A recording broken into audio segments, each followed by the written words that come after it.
Right, today I'm going to be demonstrating stem cuttings of herbaceous perennials, and there's a reasonable list of herbaceous perennials that will come from stem cuttings. So we're going to look at how we do that, and we'll just pass a few of them through to begin with. This is Lobelia syphilitica, it's the form called alba, that will work. Chrysanthemums work, herbaceous chrysanthemums, they work fine. Herbaceous sedums, they work also.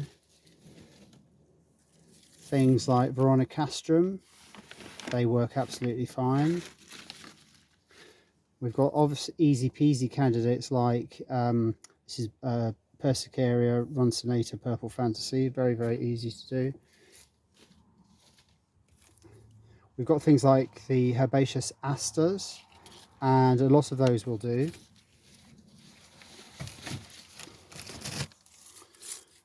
Much bigger, but this is Lobelia cardinalis, again pretty straightforward. And then we've got Phlox paniculata varieties, and that's a very limited range of things that will work, but just experiment. So what you're trying to find is you're trying to find a very strong growy shoot before flowering. Now I have got these shoots after flowering. I know that's completely wrong, but some will work, but the proportion that work will be lower. So ideally the shoot is young, strong, vigorous, and it's before flowering. Flowering tends to produce hormones in the plant which concentrate on flowers and seed production and stop the plant making new roots. So what you're looking for is a young, strong, growy stem. Okay, so basically the technique pretty much is similar for all of them. And if we look here, we've got a stem like this. Take off a dead leaf. We're going to cut it into sections. So this is what's called a node here. This is a node, and the leaves are on this plant there opposite in nodes, and you can see all the way up there are nodes and the leaves opposite. So what we're trying to do is cut between the nodes. So this is called internodal. Now there are some plants where they work better cut just underneath a node, but for what we're doing I think internodal is fine. And always have a sharp knife. As I say, these stems are very woody, and we end up with something that looks a bit like that. And then I might reduce the leaf by half, and we've got something that looks a little bit like this.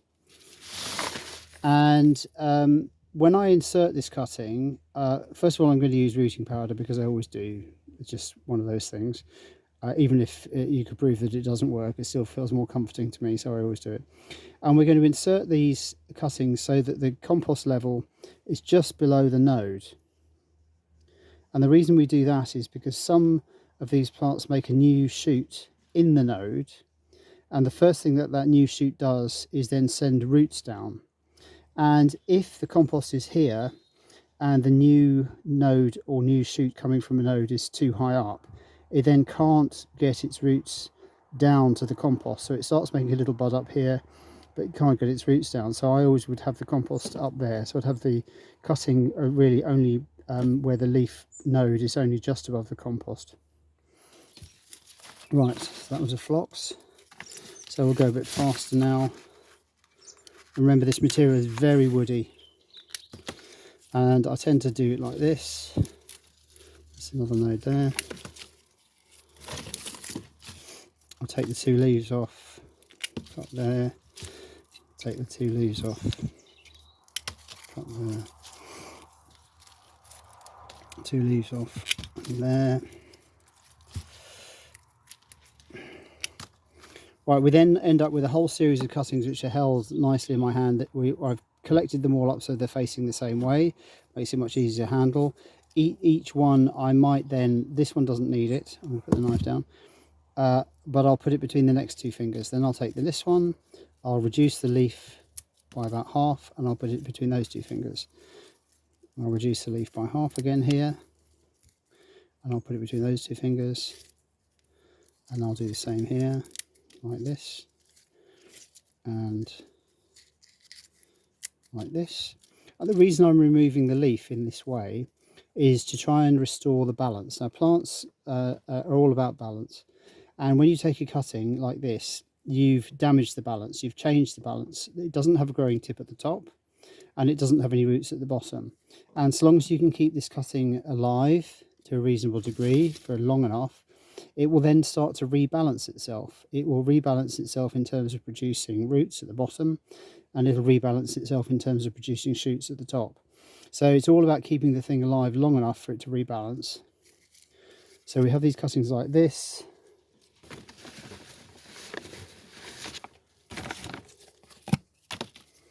And then here's a tub of rooting powder. We stick them in like that, and tap off the excess, and there we are. There they are, ready to go like that. Okay, so rooting powder. Rooting powder, frankly, nowadays is a nonsense.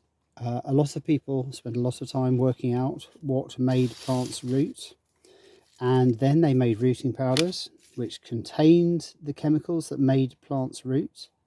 But if you look at any modern rooting powder, it does not contain any chemical that helps the plant root. None of them. They've all been taken out. And to me, I don't understand why they've taken out the chemical that makes plants root.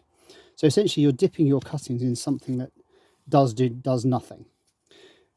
And rooting powder is always used to contain a fungicide to stop the cutting rotting off. And now they contain no fungicide. So effectively, they are completely useless. But I just feel more comfortable when I use one. Okay, so now we'll have a go at the lobelia. Now the plant we did first was the phlox, where the leaves are opposite. But with the lobelia, the leaves are alternate. They go in a spiral around the stem. So as you go around the stem, they go in a spiral. They're not in pairs. When you look at something like the sedum here, the leaves are very definitely in pairs. That is to say, they're opposite. When you look at lobelia, they are alternate. They are not in pairs. So, but we use the same trick. So we'll take the leaf off there. We'll cut underneath the node like that. We'll find our next node here. We'll pull the leaf back like that, cut in there. And then we'll work our way up the stem in exactly the same way. But instead of there being a pair of leaves on each cutting, there's only one leaf on each cutting. Okay, so we work our way up piece by piece very carefully, try not to do too much damage, like this.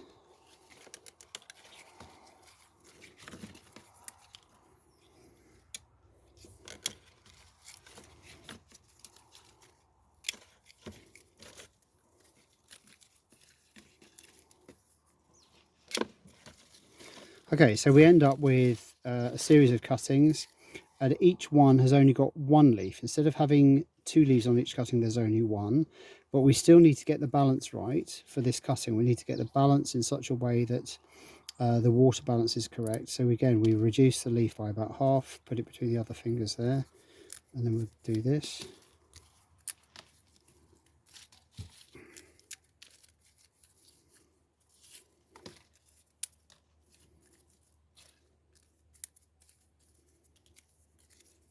Right, you see this, the lowest one, the leaf is very yellow.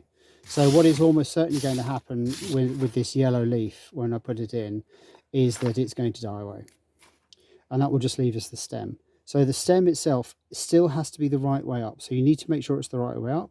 And generally you can tell, if you look at this lobelia here, you can see the purple staining is on the upper side of the bud. So we need to make sure it's stuck in the right way up.